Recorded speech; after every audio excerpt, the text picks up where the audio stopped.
morning to all our dear viewers outside there. Welcome to another edition of The Other Perspective, brought to you by Alliance Finance Monitoring, a political finance watchdog in Africa.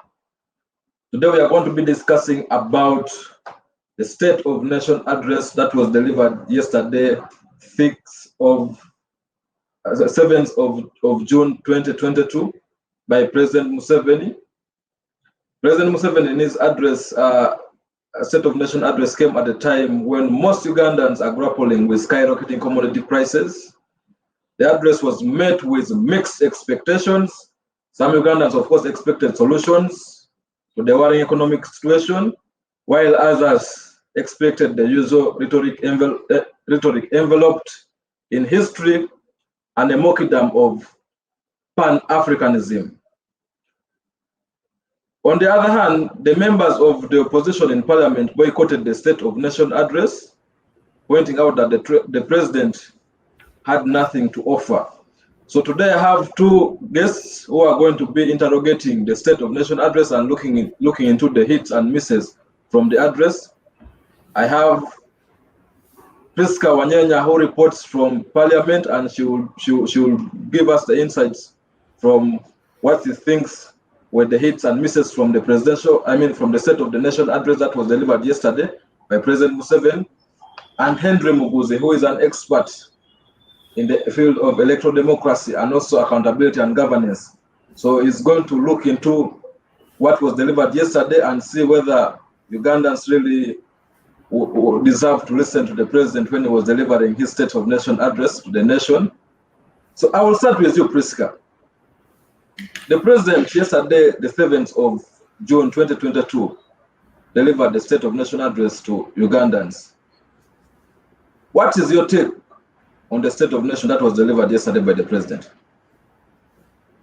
Thanks a lot, Abel, and good morning to our viewers and listeners. In the first place, I think the president had improved in the past, I think, two State of Nation addresses when it came to keeping his speech short. But this time around, it was too long. Now for us as journalists who are trained from the journalism school to suck it in, to endure. I remember we were at Parliament with a few colleagues of ours. We reached a point whereby we simply switched off. So and I remember some time back when the president was giving those usual COVID speeches, addresses, Daniel Kalinacha, I think the MD of Monitor, wrote a commentary and told him that if you're ever going to give a speech, it should be 90 minutes, the exact time that the youths put up when they are watching a football match. I think he needs to be reminded about that commentary again. It was too long. And of course, when you read through the speech, you could see it was written by him, and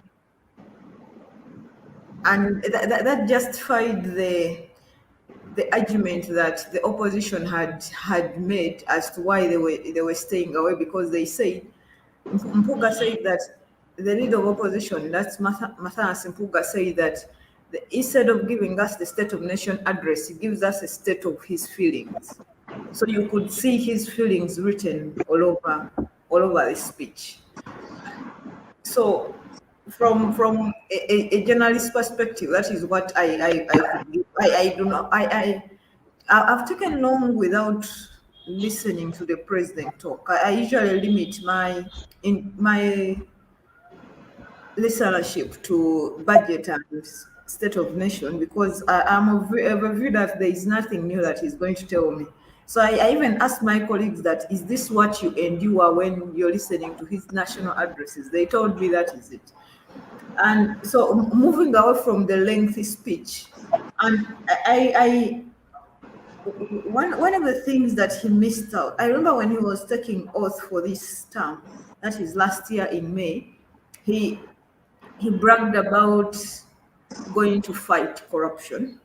And during his speech, I think that is only 1 year into his current term, he's lamenting about corruption. You remember he cited an example of the Chinese investor in Tororo who was swindled. He claimed he knows the people who swindled, but he doesn't know. He doesn't have evidence. So this sounded like a president who is hopeless about the monster of corruption. Partly, the monster he created himself, because he has been shielding these corrupt people for a very long time. So now he feels hopeless. And as someone who has always bragged about being a bush war hero, you imagine the war on corruption has been more intense than the war that he conducted in Luwero. So the hopeless nature of the president lamenting about corruption, not having evidence, and again he said he's going to speak to Xi Jinping to give him another investor without dealing with the issue that failed this current investor. I think the lamentation on corruption was disappointing on my part, and I'm very sure it was disappointing on many Ugandans. You and also get your insights. What's your take on the State of Nation address that was delivered by President Museveni Yoweri Tibuhaburwa Museveni? Thank you very much. Of course, Ndugu Tibuhaburwa just reminded us of what he is. The State of the Nation address was unnecessarily too long, but of course also evident of the man himself. I want to pick out a few things. Of course, when the state of the economy is being read, you would want to hear good news about the economy, where we are, and of course also if you've been, the last time you spoke to us was the year before. What has changed? And of course, quite a number of people expected the usual rhetoric, like you rightly put it, because you don't have to, having stayed with the man for 36 years, I think we know him only too well enough to sometimes even predict what he's going to talk about. Of course, he talks about the economy, and he flags it. In his view, the income per capita has grown to $1,046, and according to him, the country Uganda has now attained lower middle income status, because for you to be in lower middle income status, you should have a per capita income of $1,036. So Uganda being $1,046, we already $10 better. And of course, he says all we have to do is to sustain this over a period of 3 years. But of course, to the ordinary Ugandan, this sounds like music or folk tales, because the ordinary Ugandan touches his pockets and looks around himself, and he doesn't see the $1,046 the president is talking about. We are talking about an economy that is concentrated in the pockets of a few Ugandans, while a preponderant number of Ugandans still wallow in poverty, and others are in a very vulnerable economic state. Now, he talks about many other things. He wonders why we cannot tap into the market for milk, for beef, and he says he's committing to vaccinate so many cows. I think he says we need to vaccinate our cattle 30 twice a year, so that we can be able to tap into that market. But the one thing he doesn't seem to remember is that many of the people that are keeping cattle are doing so for prestigious reasons. Many of them have even given them names, Rugaju, Hambwaru. So they're not, we are not yet in that category where we are rearing cattle purely for commercial basis. Yeah, but of course, the idea of tapping into that market would be a good one. And then, of course, he talks about the irrigation we need and the solar panels that we are going to start manufacturing. That sounds rosy. He talks about corruption and sounds very defeated, which of course is the same song we've witnessed over the so many years. Remember, at one time he joined a walk against corruption, and then you wonder he's working against corruption, to influence who? Because as a head of state, yours is to take action. Okay, that was interesting. Now, of course, now the Pineti deal, we know from what he shared that Pineti deal is still very much alive, and if you thought he had given up on it, he's just in half time, and when he comes back, he's going to show you where power lies. Of course, he talks about oil, and he thinks that constructing a refinery in Uganda will be a game changer. He talks about gold. I think he states that Uganda has over 320 million tons of gold. And then, of course, he castigates the Ministry of Energy officials, the Ministry of the technocrats, let me call it that way, who had taken him a deal. They had gone with an investor who was going to rip Uganda off. He was going to take about $12.3 trillion and leave Uganda with only 680 billion in the form of royalties. And Museveni is saying, no, this won't happen. He, of course, reminded Ugandans who had forgotten and started being tempted to think that he's going anywhere. He said he's here because he was brought here by God. And when a man tells you, I'm brought here by God, he's just falling short of telling you that only God can remove me from here. So if you thought that anybody else is going to come in anytime soon for as long as he's alive, you would be daydreaming. He talks about commodity prices. Ukraine is going to speak to, of course, it is foreign policy. He's going to speak to Putin. I think he's speaking with Zelensky and the other stakeholders involved. He does not. He calls the Ukraine issue a very temporary matter that shouldn't worry Ugandans. But he's cautioning the people that are using wetlands. He's saying, look, I'm very serious. And he says he's going to deal with the local leaders that are not taking action. And he's directing everybody occupying or doing anything in a wetland to vacate. That remains to be seen. It would be, of course, be a good thing. But what would happen where the very dwellers of the regime are the same people doing activities in the wetland? That remains to be seen. And of course, then the other thing that I think I should point out is him promising that the GDP is going to improve, and that so he painted a rosy picture to Ugandans who are in their economic state. You would not see solutions in his speech. To some of us who have been listening to him over the last 36 years, we had the same usual rhetoric. Good at talking, but zero action. When he's talking, you might think things are going to change tomorrow. If you had him speak last year, you would imagine the corruption won't be there today. And today, the same person pops up and he's lamenting corruption. I know them, but I cannot deal with them because I don't have evidence. For Christ's sake, deal with them because you are the president. So these are some of the things that I noted quickly. And I think the state of the economy, the state of the national address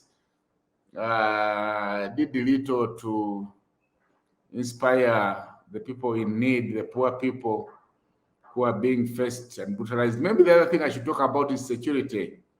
he speaks, I think he tries to justify the reason why the Ministry of Defense has been taking a lion's share of the budget, because he says it is security first, then the economy follows.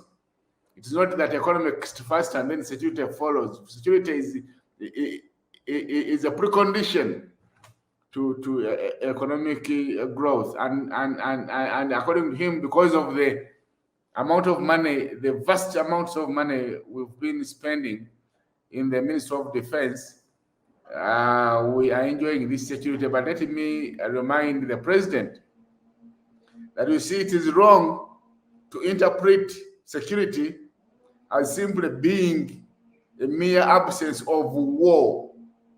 Security means people should feel secure economically, socially, culturally, and politically. So it's useless for me to, you cannot sit on top of the tree and look at me down and think I'm happy, I'm secure, when I have nothing to eat, when my children have no school fees, when I don't have money to take my people to hospital. So you cannot speak about these things and say that security is absolute. There are very many aspects that go into security, and therefore security we cannot say because there is no war, or because we have armed ourselves to the teeth with guns, then the country is going to be secure. Security should not be interpreted in that narrow sense to mean merely absence of war. Back to you, Abel. Thank you, Henry. Priska, Henry has just been discussing about some interesting thing where the president said he's going to engage with other world leaders who are causing problems. For example, the Ukraine leaders, the Putin and those other, also engage other world leaders who are going to be discussing about how to scale down escalating prices, commodity prices. According to you, you listened to the address. Did he really give solutions to the soaring prices, commodity prices in Uganda? Because some Ugandans listened expecting for immediate solutions. In your own view, do you think there was any solution the president offered to citizens who are expecting to get solutions? Thanks so much, Abel. Of course, when I had the president cite the upcoming visit of Joe Biden with the Prince of Saudi Arabia, and he also cited the talks that the AU president held with Putin. To me, he appeared like somebody who has surrendered Uganda's economy or the issue of commodity prices to his other colleagues at the international scene, because there was no practical solution. So he was basically looking forward to the talks, that what will come out from the two leaders, because he's hoping that if Biden is in position to secure a deal with Saudi Arabia, then it will trickle down to hope on the escalation of prices of fuel. So he's basically relying on his counterparts, and there is no concrete solutions as him as the president of Uganda is going to offer. And when Henry was discussing the issue of the economy, also he hinted on the middle income that the president bragged about, that we finally attained the middle income. And I wondered what the middle income means to a Ugandan who is not even in position to buy a bar of soap and the other commodities, because so what if we've attained the middle income status? And on the issue of security that Henry also hinted on, He even said that the cattle rustlers in Karamoja should look into their hearts. I may not use the direct word, but it was something related to that. They need to condemn themselves as much as we condemn. And of course, the usual rhetoric of name calling them and everything.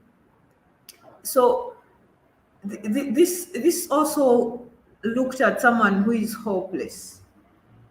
You're basically relying on the conscience of the cattle rustlers, hoping that in case they check their conscience, they will withdraw their plans and come to the table and negotiate with you. And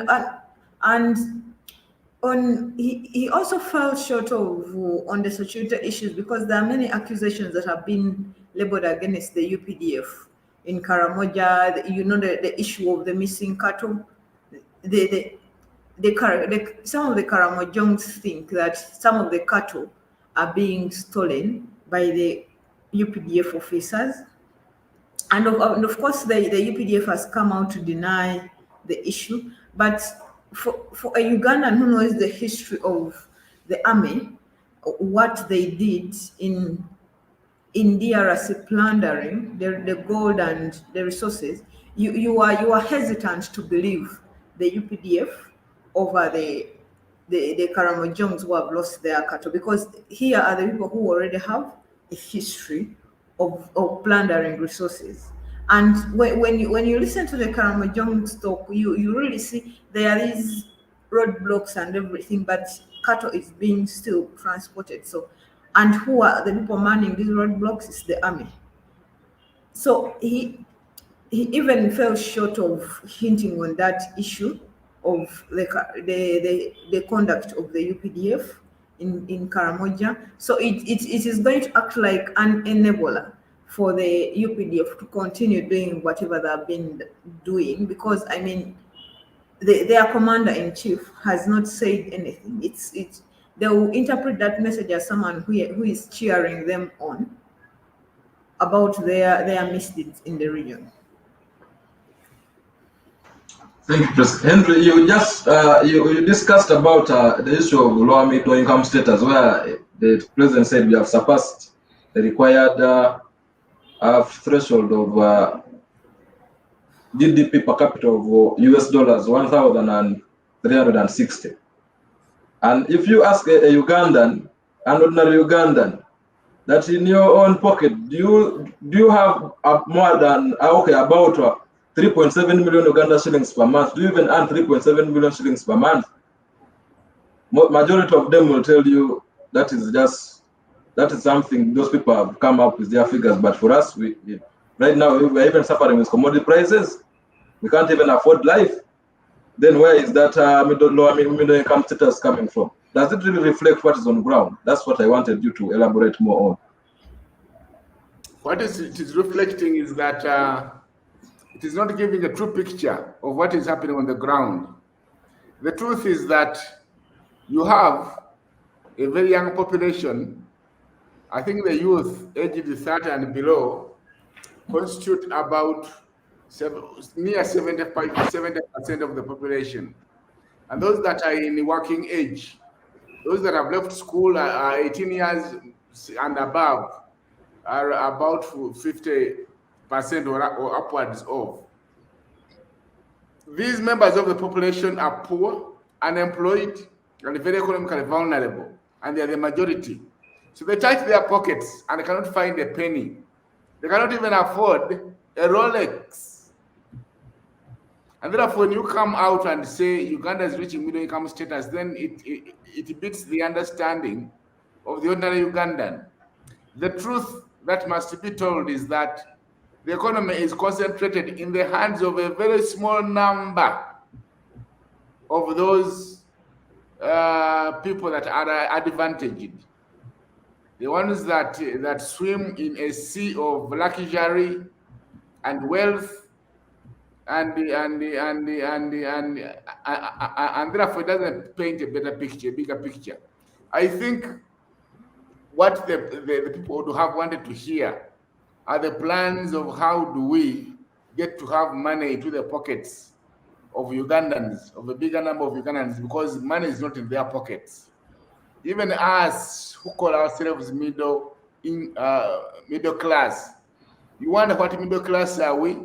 Because if a person is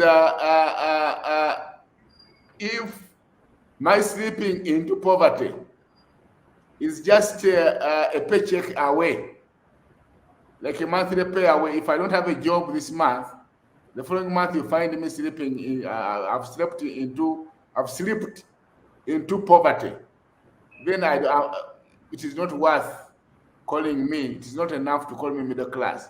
So you have a number of a bigger section of Ugandans that are vulnerable, who will slip into poverty anytime. You have systems that don't seem to favor them. Okay, you look at the economics; it's not favoring Ugandans. The economy seems to the government policy seems to be favoring those investors who are not Ugandan. Now you look at the taxation policy. I have always wondered whether Uganda has a taxation philosophy, because it seems it's a few Ugandans that are being taxed to the bone marrow. Because you see, in countries such as America, they have tax philosophies. You have the Democrats who believe that you come in and tax the people more, the rich more, so that you generate money that can put up services for the poor. And then you have the Republicans whose philosophy is that you reduce the taxes so that the rich people can have more disposable income.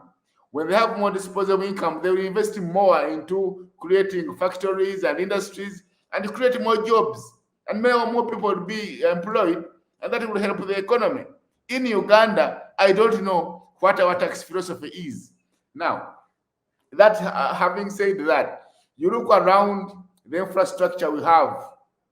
We have one of the most horrible infrastructure road networks, because the population has grown. Many parts of Uganda are becoming urbanized, but the roads, especially now, the National Development Plan had advised that every year government of Uganda should commit upwards of 5 trillion to road construction, 5.7 or 6 there. When you look at the budget of financial year 2022-2023, road construction has been allocated only 4.7 trillion. But of course, you remember also Bamugamede told us that about half of that money would end up being fleeced and siphoned by the very voluptuous and ferocious men and women that have made it their business to loot from government coffers. Now, so you get to see that how do you talk about a middle income status when you cannot do this? You look at the capital city of a country, the road network we have, the dust that has become commonplace, the road network itself, the traffic jams and so on. So you don't get to see that the country has gone. The country is ascending into middle income status. But hey, this is what we've been told. He's told us that we have to wait to maintain this status for the next 3 years, and then we shall be announced to have entered lower middle income status.